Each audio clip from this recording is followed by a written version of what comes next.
श्रीमद् भागवत महापुराण तृतीय स्कंद 14वां अध्याय द्वितीय का गर्भ धारण। सुखदेव जी बोले, हे राजा परीक्षित, मैत्रेय जी की इतनी वाणी सुनकर विदुर जी तृप्त न हुए और हाथ जोड़कर कहने लगे, हे भगवान, वराह जी ने हिरण्याक्ष को कैसे मारा, यह कथा मुझे बतलाइए।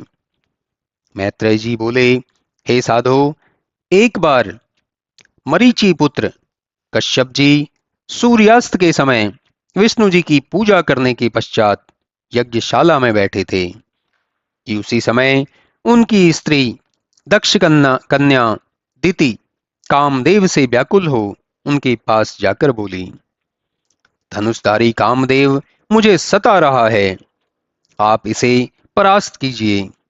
आप जानते ही हैं कि मेरी अन्य सौतों को कई संतानें उत्पन्न हो चुकी और मैं संतान विहीन हूं, और आप जैसे पति को पाकर भला मैं संतान विहीन कैसे रहूं।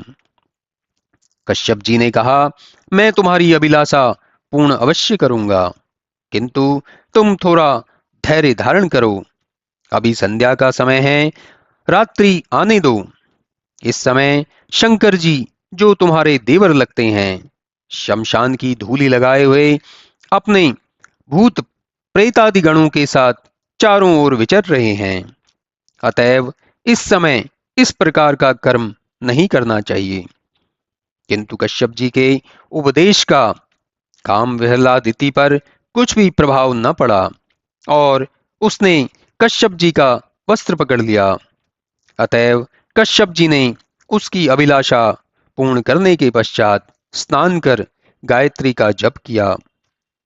वे जप कर ही रहे थे कि दिति ने जाकर प्रार्थना की, देखिए, शिव जी अपना अपमान समझकर कहीं मेरे गर्भ को नष्ट ना कर दें।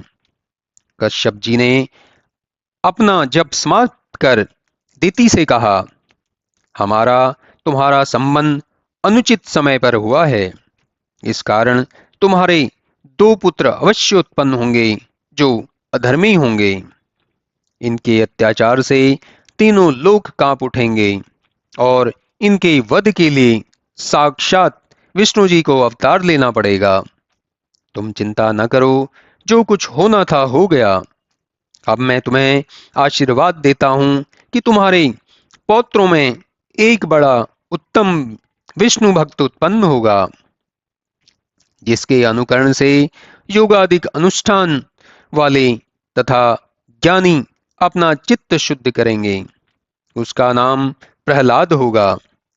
तुम्हें अपने को इस कारण भी भाग्यशाली मानना चाहिए कि तुम्हारे पुत्र शंख चक्र गदा पद्मधारी विष्णु भगवान का साक्षात दर्शन करेंगे और तुम्हारा पौत्र तो अद्वितीय होगा ही। मैत्रेय जी कहते हैं, यह सुनकर द्विति प्रसन्न हो गई और यह जानकर उसे संतोष हुआ कि उसके वीर पुत्रों को मारने के लिए श्री विष्णु भगवान को स्वयं ही जन्म लेना पड़ेगा।